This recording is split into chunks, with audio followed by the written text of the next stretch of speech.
जय हिंद दोस्तों, मैं किशन आप सबका स्वागत करता हूं। शुरू करते हैं आज के डिफेंस समाचारों को। दोस्तों, इजराइल की मशहूर डिफेंस कंपनी IWI अब भारत को 40,000 नई लाइट मशीन गन यानी कि LMG देने जा रही है और पहली खेप अगले साल की शुरुआत में भारत पहुंच जाएगी।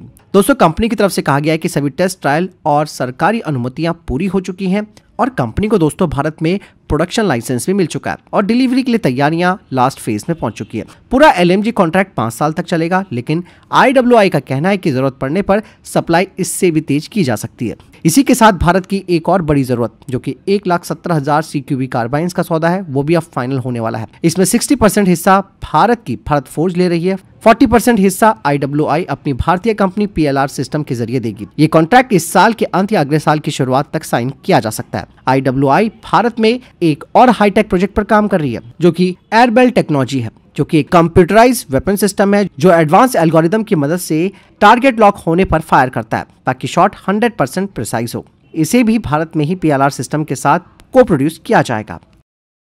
दोस्तों, भारत ने पहली बार एक ऐसा ड्रोन तैयार किया है जो एक बार उड़ान भरने के बाद 400 दिन से भी ज्यादा लगातार आसमान में रह सकता है। जी हां दोस्तों, बेंगलुरु की एल्ट्यून एनर्जी का इनफाइनाइट ड्रोन दुनिया की हैप्स टेक्नोलॉजी में एक बड़ा ब्रेक थ्रू माना जा रहा है। कंपनी एक solar powered high altitude platform तैयार कर रही है जो कि 18 से 30 किलोमीटर की ऊंचाई पर उड़ सकता है और ये ऐसी हाइट होती है जहां पर हवा कम, ड्रैग कम और एफिशिएंसी सबसे ज्यादा होती है। इस ड्रोन में 2 सबसे बड़े इनोवेशन है। पहला, solar power plus dynamic solar hybrid system. दिन में सोलर पैनल बिजली देते हैं और रात में ड्रोन डायनेमिक सोरिंग करता है, मतलब हवा की तेज और ऊंच नीच से मिलने वाली ऊर्जा को विंड माउंटेड टर्बाइंस के जरिए बिजली में बदल देता है। इससे ड्रोन बिना भारी बैटरी के साल भर तक हवा में रह सकता है। विंड एनर्जी टर्बाइंस की बात की जाए तो पंखों पर लगे टर्बाइन हवा से काइनेटिक ऊर्जा लेते हैं, बिजली जनरेट करते हैं और वही प्रपल्जन, स्टोरेज और पेलोड को पावर देते हैं। लो लाइट स्थिति में ये लगातार उड़ान जारी रखता है।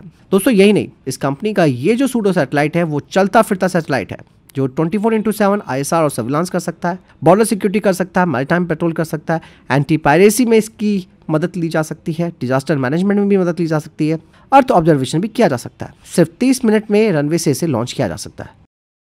दोस्तों, भारत और रशिया ने मिलकर एक बड़ा कदम उठाया। अब दोनों देश रशियन मूल के हथियारों और जो डिफेंस प्लेटफॉर्म्स हैं उसके लिए जरूरी स्पेयर पार्ट्स, कंपोनेंट्स और एग्रीमेंट्स का जॉइंट प्रोडक्शन करेंगे, वो भी भारत में मेक इन इंडिया के तहत। प्रधानमंत्री नरेंद्र मोदी और राष्ट्रपति व्लादिमीर पुतिन की बैठक के बाद इस नई पहल को अब ऑफिशियली रूप से बता दिया गया है। हालांकि इस समिट में कोई नया बड़ा रक्षा समझौता साइन नहीं हुआ, लेकिन दोनों देशों ने लॉन्ग टर्म टेक्नोलॉजी सहयोग, जॉइंट वेंचर्स और टेक्नोलॉजी ट्रांसफर को और गहरा करने पर सहमति दी है। रशियन हथियार प्लेटफॉर्म्स की बात की जाए जैसे Su-30 MKI, MiG-29, T-90 tank, S-400 और कई अन्य इनके स्पेयर पार्ट्स अब भारत में बनाए जाएंगे और साथ ही साथ इससे भारतीय सेनाओं को तेजी से भरोसेमंद और सस्ते स्पेयर पार्ट्स मिलेंगे, जिससे ऑपरेशनल रेडीनेस बढ़ेगी। इसके अलावा भारत और रशिया मिलकर इन स्पेयर पार्ट्स को फ्रेंडली नेशंस को भी एक्सपोर्ट करेंगे। साथ ही दोनों देश मिलकर ब्रह्मोस मिसाइल का अपग्रेडेशन करेंगे, Su-30 MKI और MiG-29 पर लंबी दूरी की मिसाइलें लगाएंगे, जिससे कि भारत की कॉम्बैट क्षमता और मारक क्षमता दोनों बढ़ेंगी। बात साफ हो जाती है, भारत रशिया का डिफेंस कॉपरेशन अब एक नए फेज में आ चुका है जहां फोकस सिर्फ खरीद पर नहीं है दोस्तों, बल्कि को डेवलपमेंट, को प्रोडक्शन और शेयर्ड R&D पर है। दोस्तों, भारत के फाइटर जेट फ्लीट के लिए एक बड़ा ब्रेक थ्रू सामने आया है। रशिया ने पहली बार किसी भी देश को अपनी 5th generation fighter jet engine की पूरी टेक्नोलॉजी ऑफ ट्रांसफर देने का फैसला किया और ये TOT मिल रहा है Su-57E के इसराइली 177S इंजन का। इससे भारत उन चुनिंदा देशों की कतार में शामिल हो सकता है जहां 5th जनरेशन जेट इंजन सिर्फ देश में बनाए जा सकते हैं। रशिया ने साफ कहा है कि ये TOT उतनी ही गहराई वाला होगा जितना AL-31FP इंजन के लिए भारत को मिला था, जो आज HAL के कोरापुट में कच्चे माल से लेकर पूरी तरह फ्लाइट रेडी इंजन तक बन रहा है। वहीं दोस्तों, ये जो 177S इंजन है उस पर भी ये सब चीजें लागू होंगी। रशिया से भारत को जो तकनीक मिलेगी उसमें full manufacturing drawing, metallurgy specification, single crystal turbine blade casting, plasma coatings, hot section technology, test bed protocols और कंप्लीट फेडेक इंटीग्रेशन। शुरुआती बैच में 54% भारतीय कंटेंट होगा जो समय के साथ 62% से आगे चला जाएगा और ये इंजन Su-57E और सुपर सुकोई अपग्रेड दोनों का कॉमन पावर प्लांट बन सकता है। इसकी कई खूबियां हैं जैसे कि 15 से 18% ज्यादा ड्राई थ्रस्ट, लगभग 10,500 kgf तक की पावर, 12% बेहतर फ्यूल एफिशिएंसी, 40% ज्यादा लाइफ और TBO 1500 से बढ़कर 4000 घंटे का है। इसका बेहतर फेडेक है, हायर टर्बाइन इनलेट टेम्परेचर है, हॉट सेक्शन में नए एडवांस एलॉयज का इस्तेमाल किया गया और सबसे खास बात तो दोस्तों ये है कि AL-31FP जितने ही डायमेंशन है इस इंजन के, यानी कि Su-30 MKI में बिना किसी एयरफ्रेम के बदलाव के ड्रॉप इन रिप्लेसमेंट इसका किया जा सकता है। मतलब भारत अपने दोनों ही बेड़ों में एक ही इंजन का इस्तेमाल कर पाएगा। मतलब अपग्रेडेड Su-30 MKI यानी कि सुपर सुखोई में भी ये इंजन लगेगा और Su-57E 5th generation fighter jet में भी ये इंजन लगेगा। इसका फायदा ये होगा कि लॉजिस्टिक आसान होगा, स्पेयर पूलिंग होगी, मेंटेनेंस भी आसान होगा, ट्रेनिंग कम से कम होगी और फ्लीट रेडीनेस कई गुना बढ़ जाएगी। बता दें कि HAL के कोरापुट ने अब तक 1100 से ज्यादा AL-31FP इंजन बनाए हैं और अभी 240 और इंजनों का ऑर्डर चल रहा है। मतलब साफ है कि भारत में 177S इंजन के लिए बुनियाद पहले से तैयार है। रशिया ने कहा कि केवल 2800 करोड़ रुपए का मामूली सा अपग्रेड करना होगा इस फैसिलिटी को और इसका प्रोडक्शन 2029 से 2030 में शुरू हो सकता है। एक बात यहाँ पर साफ हो जाती है दोस्तों, जो चीज पश्चिमी देशों ने आज तक भारत को नहीं दी, चाहे वो single crystal turbine blade technology हो, चाहे हाई लिथियम सुपर एलॉयज हो या ब्रश सील टेक्नोलॉजी हो, लेकिन रशिया पहली बार भारत को 177S का पूरा TOT दे रहा है। मतलब भारत को ये सभी क्रिटिकल टेक्नोलॉजी मिलने वाली है। रशिया ने कहा कि this is the deepest engine TOT Russia has ever offered और ये भारत को सीधे दुनिया के 5th जनरेशन इंजन लीग में पहुंचा देगा। फिलहाल आपको क्या लगता है कमेंट सेक्शन में लिखकर जो बताएगा। दोस्तों भारत ने अब अपने सबसे महत्वपूर्ण डिफेंस प्रोजेक्ट को और तेजी से आगे बढ़ा दिया है। दरअसल अब sea based ballistic missile defence shield पर काम हो रहा है। DRDO और भारतीय नौसेना मिलकर ऐसी मिसाइलें तैयार कर रहे हैं जो समुद्र से हवा में उड़ते ही 5000 किलोमीटर तक बैलिस्टिक मिसाइलों को हवा में खत्म कर देंगी। इस नई सी बेस्ड शील्ड का जो सेंटर है वो है DRDO का फेज 2 इंटरसेप्टर मिसाइल यानी कि AD-1 और AD-2। ये मिसाइलें पहले से ही पैड और एड सिस्टम से कई गुना हल्की, तेज और वॉरशिप फ्रेंडली होंगी।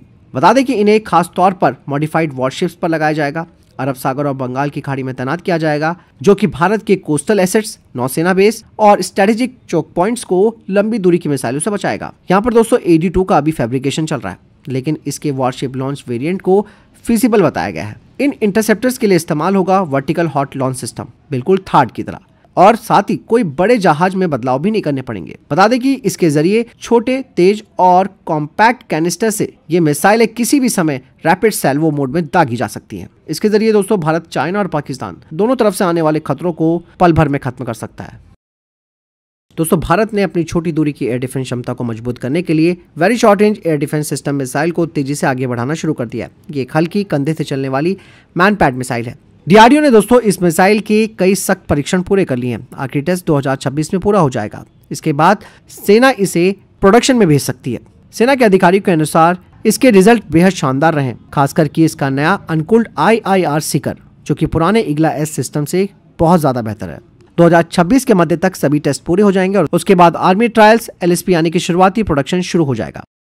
दोस्तों अमेरिका कई देशों को अपना F-35 स्टेल्थ फाइटर जेट बेचने की कोशिश कर रहा है, लेकिन ऐसे में इसे लेकर एक बहुत गंभीर चेतावनी सामने आई है। दरअसल रशिया की तरफ से कहा गया है कि F-35 का एक्सपोर्ट वेरिएंट में ऐसे छिपे हुए सॉफ्टवेयर बैकडोर हैं जिन्हें अमेरिका कहीं से भी कंट्रोल कर सकता है। रूसियों ने F-35 को उड़ता हुआ ट्रोजन हॉर्स बताया, यानी कि ऐसा विमान जो दिखने में तो मजबूत लगता है लेकिन अंदर से ऐसा सिस्टम छिपा है जो खरीदार देश को अमेरिका के ऊपर निर्भर बना देता है। रशियन एक्सपर्ट्स का दावा है कि अमेरिका को जरूरत पड़ती है तो विमानों के कंप्यूटर वो बंद कर सकता है, सेंसर्स को गड़बड़ा सकता है, बैटरी ओवरलोड करके विमान को जमीन पर रोक सकता है। सिर्फ एक सैटेलाइट सिग्नल से पूरा बेड़ा काम करना बंद कर सकता है। सॉफ्टवेयर पूरी तरीके से अमेरिका के कंट्रोल में है। इसका F-35 में 8 मिलियन लाइनों का कोड है। एक्सपोर्ट वाले मॉडलों में कई फीचर लॉक होते हैं और खरीदार देश को किसी भी बदलाव के लिए अमेरिका से मंजूरी लेनी पड़ती है। इवन रशिया ने दावा किया कि इसका मिशन डेटा फाइल यानी कि MDF पूरी तरीके से अमेरिका के हाथ में है। ये विमान का दिमाग होता है। इवन ये भी कहा गया कि F-35 खरीदने वाले देश इस मिशन डेटा फाइल को बदल भी नहीं सकते। हार्डवेयर पर भी काफी सारी पाबंदियां लगाई है अमेरिका ने। एक्सपोर्ट वाले एयरक्राफ्ट में कुछ stealth coating, sensors, electronic system कमजोर या सीमित रखे जाते हैं ताकि खरीदार देश रिवर्स इंजीनियरिंग ना कर सके। ये चर्चा इसलिए भी सामने आई है क्योंकि अमेरिका भारत को F-35 का ऑफर करा है, जबकि भारत को 114 फाइटर जेट्स की जरूरत है। रशिया ने कहा कि F-35 आपको अमेरिका पर निर्भर बना देगा, जबकि Su-57E आपके हाथ में पूरा कंट्रोल देगा। रशिया Su-57E के लिए भारत को पूरा टेक ट्रांसफर और HAL को इंजन प्रोडक्शन का अधिकार दे रहा है। हालांकि अमेरिका ने कहा कि ये सारे आरोप रशियन प्रोपेगेंडा है। F-35 में कोई किल स्विच नहीं है। दोस्तों दिल्ली की ब्लैक स्टोन टैक्टिकल ने बना दिया है एक सोचने वाला टरेट जिसका नाम रखा गया है डार्ट-X। ये AI पावर्ड डिफेंसिव टरेट है जो दुश्मन को खुद पहचानता है, खुद ट्रैक करता है और सिर्फ 1.5 सेकंड में जवाब देता है। 360 डिग्री पर घूमता है। डे नाइट कैमरा, लेजर और AI से ड्रोन, सैनिक, गाड़ी सबका पता लगा सकता है। भारतीय सेना की नॉर्दर्न और वेस्टर्न कमांड ने इसमें दिलचस्पी दिखाई है। LAC, LOC और बॉर्डर पोस्ट में ये गेम चेंजर साबित हो सकता है। ये 110 किलोग्राम का हल्का सिस्टम है। इसमें इंसास से लेकर LMG तक कई हथियार लगाए जा सकते हैं। दोस्तों भारतीय सेना टेस्ट कर रही है नए फ्लाई आई मिनी UAS का। ये एक ऐसा टैक्टिकल ड्रोन है जो पहाड़, जंगल, शहर हर जगह से लाइव इंटेलिजेंस दे सकता है। 10 मिनट में तैयार हो जाता है, हाथ से लॉन्च किया जा सकता है। कोई ट्रक, कोई रेल, कोई भारी सिस्टम की जरूरत नहीं है। इसमें 2 कैमरे हैं, HD day camera plus thermal IR, 24/7 surveillance और सुपर एक्यूरेट टारगेट की पहचान करना। इसमें मॉडुलर पेलोड भी लगते हैं, जैसे कि precision, mini munition, acoustic sensors और ISR किट, जो दुश्मन की गोली कहीं से भी चले उसे तुरंत बता देते हैं। फ्लाई आई का काम recognitions, border patrol, artillery spotting, SF operations और टारगेट एक्विजिशन, वो भी बिना किसी ग्राउंड सेटअप के। बता दें कि वॉरमेट लॉइटरिंग म्यूनिशन के साथ मिलकर फ्लाई आई बनाएगा भारतीय सेना का अगला eyes in the sky network. इसके अलावा HAL, एलकॉम इनोवेटर्स और इजरायली एरोस्पेस इंडस्ट्री मिलकर भारत के लिए एक पूरी तरह स्वदेशी मेल UAV बना रहे हैं। ये प्लेटफॉर्म होगा IAI का हेरॉन मार्क 2 का भारतीय संस्करण, लेकिन ज्यादा लोकल, ज्यादा एडवांस और पूरी तरह भारत में बना। इसमें लगे होंगे Indian made mission computers, data link, EO payloads, satcom, जबकि कोर एयरफ्रेम और हैवी फ्यूल इंजन रहेगा प्रूवन इजरायली डिजाइन पर बेस्ड। IAI देगा भारत को फुल टेक्नोलॉजी ट्रांसफर, जिसमें कि HAL इसका लीड इंटीग्रेटर बनेगा और एलकॉम देगा क्रिटिकल इंडियन एवियोनिक्स। बता दें कि ट्राई सर्विसेज के मेल UAV प्रोग्राम में ये स्वदेशी हेरॉन वेरिएंट भारत को देगा सस्ते, भरोसेमंद और पूरी तरह मेक इन इंडिया UAVs। दोस्तों, वहीं इंडियन एयरफोर्स को मिला है एक बड़ा लाइफलाइन। दरअसल ओमान अपने 20 से ज्यादा रिटायर्ड जागवार एयरक्राफ्ट को भारत को ट्रांसफर कर रहा है। हालांकि ये फाइटर जेट्स उड़ाए नहीं जाएंगे, बल्कि स्पेयर पार्ट्स के लिए कैनिबलाइज किए जाएंगे, ताकि इंडियन एयरफोर्स की 6 जागवार स्क्वाड्रंस को और कई सालों तक बनाए रखा जा सके। बता दें कि फ्रांस, UK के बाद ये दुनिया का आखिरी बड़ा जागवार स्टॉक है, जो कि भारत की सर्विसिबिलिटी को बचाएगा। और आप सब जानते हैं कि जागवार यानी कि शमशेर भारत का लेजेंडरी डीप स्ट्राइक फाइटर है, जिसने करगिल से लेकर ऑपरेशन सिंदूर तक हर बार 0 लॉस के साथ अपना दम दिखाया। ओमान के पार्ट से इंजन, एवियोनिक्स और स्ट्रक्चरल कंपोनेंट्स इंडियन एयरफोर्स के 115 जागवार्स को 2035 तक उड़ाते रहेंगे। और भारतीय वायुसेना में जो कॉम्बैट फ्लीट की कमी है, उसे देखते हुए एक सौदा नहीं है, बल्कि एक टेक्टिकल लाइफलाइन है। वहीं दोस्तों, पाकिस्तान को टर्की ने अपने अंका 3 का ऑफर किया है, जो कि एक स्टेल्थ UCAF है, जिसमें कहा गया है कि अगर पाकिस्तान 100 ड्रोन खरीदेगा तो पाकिस्तान में इसकी फैक्ट्री भी बना दी जाएगी। और ऑपरेशन सिंदूर में 11-0 की करारी हार के बाद पाकिस्तानी एयरफोर्स अब मजबूत UCAF की तलाश में है, क्योंकि JF-17 और F-16 कुछ नहीं कर सके। अंका 3 दिखने में तो स्टेल्थी है, डीप स्ट्राइक और सीड मिशंस भी कर सकता है, लेकिन दोस्तों ये सबसोनिक है, लिमिटेड AI और बेसिक सेंसर फ्यूजन वाला ड्रोन है। ऐसे में इंडियन एयरफोर्स का जो IACCS नेटवर्क, अवाक्स, S-400 और राफेल Su-30 का जो रडार नेट है, वो ऐसे ड्रोन्स को बॉर्डर क्रॉस करने से पहले ही मार गिराएगा। इवन दोस्तों, भारत खुद का घातक UCAF, स्विफ्ट और एडवांस लॉइटरिंग मिशन बना रहा है, यानी कि पाकिस्तान का फायदा भी टेम्पररी होगा। दोस्तों, वहीं भारतीय सेना का एक बड़ा टेक्नोलॉजी अपग्रेड सामने आया। अब सेना 3D कंक्रीट पेंटिंग से बंकर्स, पोस्ट और प्रोटेक्टिव स्ट्रक्चर्स को बना रही है, वो भी पहाड़ी इलाकों में बस कुछ घंटों में। IIT हैदराबाद के साथ मिलकर भारतीय सेना ने सिक्किम में इस ऑन साइट 3D प्रिंटिंग को तैनात किया है। ये robotic printer, robotic arm, piston pump और जनरेटर के साथ पूरी तरह व्हीकल पोर्टेबल है। और सबसे बड़ी बात यह है कि इन 3D प्रिंटेड स्ट्रक्चर्स ने लाइव बैलिस्टिक टेस्ट भी पास कर लिए हैं, यानी कि गोलियों और धमाकों में भी ये मजबूत रहेगा। वहीं रक्षा मंत्री राजनाथ सिंह ने अब तक का सबसे बड़ा इंफ्रास्ट्रक्चर गिफ्ट देश को दिया है। दरअसल लद्दाख से रक्षा मंत्री राजनाथ सिंह ने BRO के 125 बॉर्डर इंफ्रास्ट्रक्चर प्रोजेक्ट्स को एक साथ राष्ट्र को समर्पित किया है, जो BRO के इतिहास में सबसे बड़ी संख्या है। इसमें शामिल है 28 सड़कें, 93 पुल, 4 अन्य प्रोजेक्ट्स, कुल लागत 5,000 करोड़ रुपए की। सबसे महत्वपूर्ण परियोजना Shyok tunnel, Darbuk Shyok DBO road पर 920 मीटर लंबी कट एंड कवर टनल है, जो अब देगी साल भर की ऑल वेदर कनेक्टिविटी, वो भी भारत के सबसे स्ट्रैटेजिक क्षेत्र में। इस प्रोग्राम में रक्षा मंत्री ने गलवान वॉर मेमोरियल का भी उद्घाटन किया। राजनाथ सिंह जी ने कहा कि मजबूत बॉर्डर इंफ्रास्ट्रक्चर सिर्फ सेना की मोबिलिटी के लिए नहीं, बल्कि सुरक्षा, अर्थव्यवस्था, पर्यटन और बॉर्डर विलेज की जिंदगी को बदलने का भी आधार है। पिछले 2 सालों में दोस्तों BRO ने कुल 356 प्रोजेक्ट्स को राष्ट्र को समर्पित किया और अब सरकार ने इसका बजट बढ़ाकर 7,146 करोड़ रुपए कर दिया। तो फिलहाल इतने टॉप डिफेंस अपडेट। वीडियो के सामने कोई प्रश्न, जवाब है, आपका कोई सवाल है, कमेंट सेक्शन में लिखकर जरूर पूछिएगा। वीडियो को लाइक और शेयर कीजिएगा। जय हिंद, वंदे मातरम।